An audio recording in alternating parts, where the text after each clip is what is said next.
Price B to the Lord Jesus. இயேசு கிறிஸ்துவினால் உங்களுக்கு சமாதானமும் சந்தோஷமும் உண்டாவதாக. இன்னைக்கு பார்க்கவிருக்கிற வேத பகுதியில் நம்ம குறிப்பாக பிள்ளைகளுக்கும் பெற்றோர்களுக்கும் முறையான ஒரு வசனம் முக்கியமாக பார்க்க போகிறோம். அதுலேயும் முக்கியமாக பெற்றோர்களுக்கு. நாளைக்கு பிள்ளைகளுக்கான வசனத்தை தியானிப்போம்.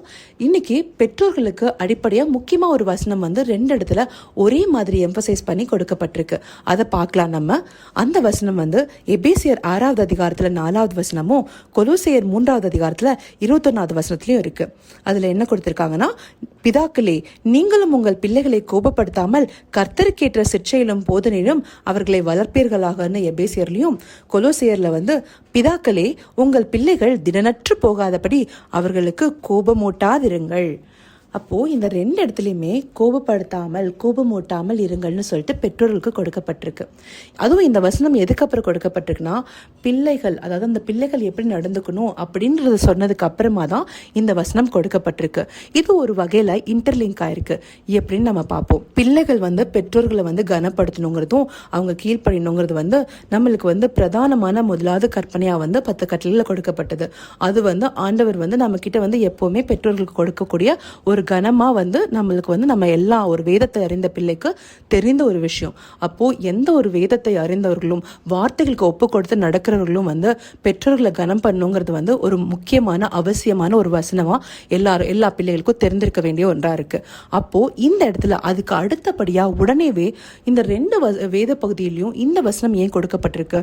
அதாவது இங்க பிதாக்களேன்னு கொடுத்திருக்காங்க. பிதாக்களேன்னா நம்ம வெறும் ஃபாதர்னு மாத்திரம் எடுத்துக்கிறதுல, ஒரு குழந்தைய வளர்க்குற அதீத பங்கு ஒரு அப்பாவுக்கா இருக்கிற மாதிரி காணப்பட்டதுனால இங்க கொடுக்கப்பட்டிருக்கு. அப்படி ஆனா இப்ப பேரண்ட்ஸ் சிலர் சிங்கிள் பேரண்டா அம்மா மாத்திரமே ஒரு பிள்ளைய வளர்க்குறாங்க. சில குடும்பங்கள்ல அப்பாவுக்கு அதிகமான வேலைகள் இருக்கனால அம்மாவே அந்த அப்பாவுக்கான கடமையும் சேர்த்து செய்து சில நேரங்களில் வளர்த்துறாங்க. அப்போ 2 பேருக்கும் பொதுவான ஒரு வசனம் தான் இது. அப்ப அவங்க என்ன பண்ணக்கூடாதுன்னு போட்டிருக்கு? பிள்ளைகளை கோபப்படுத்தாமல் அப்படின்னு போட்டிருக்கு. அதே போல அந்த கோபப்படுத்துறதுனால எப்படியா மாறிடுறாங்களா? திடனற்று போயிடுறாங்களாம் குழந்தைங்க. அப்போ சில நேரங்கள்ல பெற்றோர்களுடைய நடக்கைகளையும் சொல்லிலும் செயலையும் அவங்க வெளிப்படுத்துற சில விஷயங்கள் அந்த பிள்ளைகளை கோபப்படுத்தி அவங்கள திடனற்று போக பண்ணுது. ஏன்னா ஏன் திடனற்று போறாங்க? அவங்களுக்கு தெரியுது இந்த மாதிரியான கனம் பண்ணணும் பெற்றோர்கள்னு தெரியுது. ஆனா அதை பண்ண முடியாம போகும்போது அவங்களுக்குள்ள ஒரு ஃப்ரஸ்ட்ரேஷன்.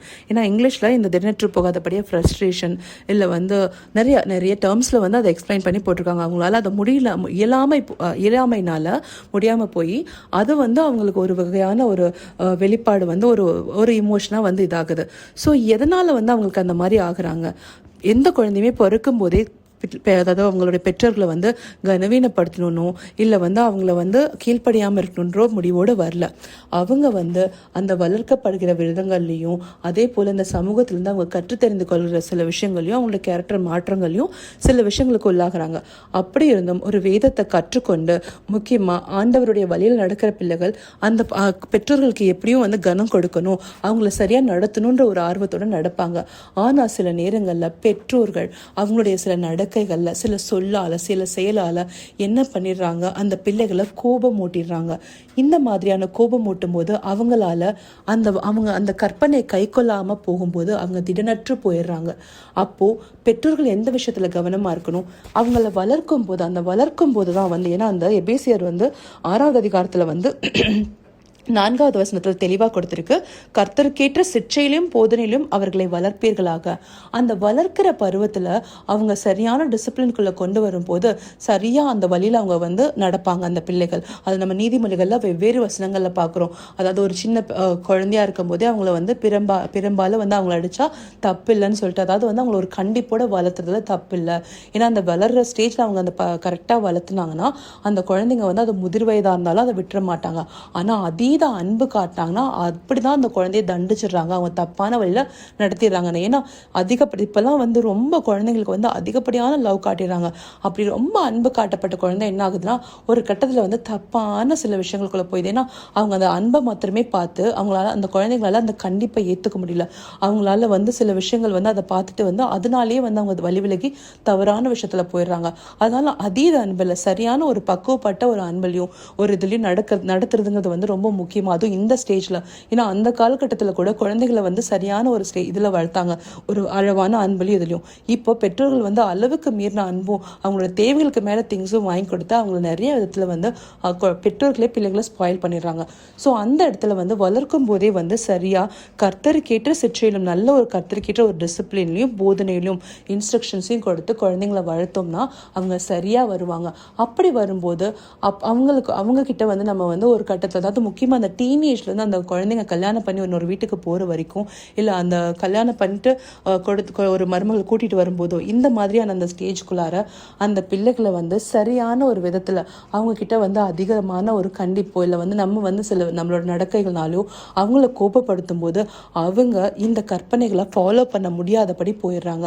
அப்போது பெற்றோர்கள் அந்த பிள்ளைகளை வளர்க்கக்கூடிய சரியான ஞானத்தை ஆண்டவரிடத்தை கேட்டு பெற்றுக்கொள்ளணும்.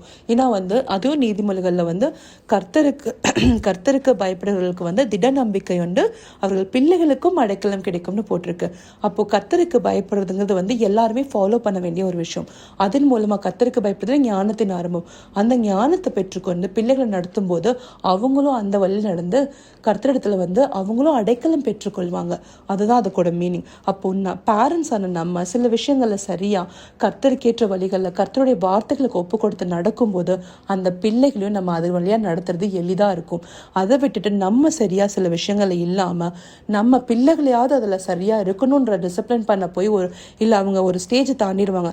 கல்யாணம் பண்ணி கொடுத்துட்டாங்கன்னா அந்த பேரண்ட்ஸ்க்கு அந்த குழந்தைங்க மேல அதீதமான உரிமை வந்துடாது. ஏன்னா வந்து வேதமே வந்து ஆதியாகமத்தில் சொல்லியிருக்கு, தகப்பனையும் தாயும் விட்டு அதுக்கப்புறம் கணவரும் மனைவியுமா ஒரே மாம்சமாக இருப்பார்கள்னு. விட்டுனா அவங்க விட்டுட்டு போகிறது கிடையாது, இல்லை தனியாக போயிடுறது கிடையாது. அவங்க வந்து இவ்வளோ நாள் பெற்றோரோட ஒரு பிடிக்குள்ளே இருந்த அவங்க வந்து ஒரு குடும்பமாக தனியாக மாறுறாங்க. அப்படி உருவேற்பட்டதுக்கு அப்புறமா இவங்களை ஒரு டிசிப்ளின்குள்ளே பேரண்ட்ஸால் கொண்டு வர முடியாது. அவங்க ஆலோசனை மட்டும்தான் கொடுக்க முடியும். ஸோ எந்த இடத்துல வந்து அவங்க சரியாக டிசிப்ளின் பண்ணி வளர்க்கணுமோ அந்த இடத்துல சரியாக டிசிப்ளின் பண்ணி வளர்த்தி அதே போல் அவங்கள கோபமூட்டாமல் இருக்கும்போது பிள்ளைகளும் பெற்றோர்களை வந்து கனம் பண்ணவர்களாக இருக்கிறதுக்கு பெற்றோர்கள் வந்து ஒரு கரெக்டான வழி அவங்களுக்கு அமைச்சு கொடுக்க முடியும். அவங்கள அந்த பாவத்துக்குள்ளார கொண்டு போகாத மாதிரி பார்த்து கொள்ள முடியும். ஏன்னா வந்து கோபப்படும் போது பாவம் தன்னால் வருது. அந்த கோபம் மூட்டாதபடி பெற்றோர்கள் நடந்து கொள்ளணுங்கிறத இந்த வசனம் நம்மளுக்கு வலியுறுத்துது. இந்த சிந்தனை தந்த தேவனுக்கு நம்ம நன்றி சொல்வோமா? கர்த்தாவே, தேவாதி தேவனே, உமக்கே நன்றி செலுத்துறோம் ராஜா. அப்பா, பிள்ளைகளை எந்த விதத்திலையும் கோபப்படுத்தாதபடி பெற்றோர்கள் நடந்து கொள்வதன் மூலமா அந்த பிள்ளைகள் அந்த வசனத்தை கை கொள்ளாம, அதாவது பெற்றோர்களை வந்து கீழ்ப்படியணும் கனம் பண்ணுங்கிற வசனத்தை கை கொள்ளாம போய் திடனற்று போகும்படியாக இருக்காம எல்லா பெற்றோர்களுக்கும் பிள்ளைகளுக்கும் இடையே ஒரு நல்ல உறவின் பாலத்தை நீங்க அமைக்க போற கிருபைக்காய் நன்றி. உங்களுடைய வார்த்தைகளை ஒப்பு கொடுத்து பெற்றோர்களும் நடந்து பிள்ளைகளும் அதன் வழியில நடந்து போகிற கிருபைக்காய் நன்றி. சகலவித துதி மகிமை கனம் யாவும் ஒருவருக்கே செலுத்தினோம். இயேசு கிறிஸ்துவின் மூலமாய் வேண்டிக் கொள்றோம் பிதாவே. ஆமென், ஆமென்.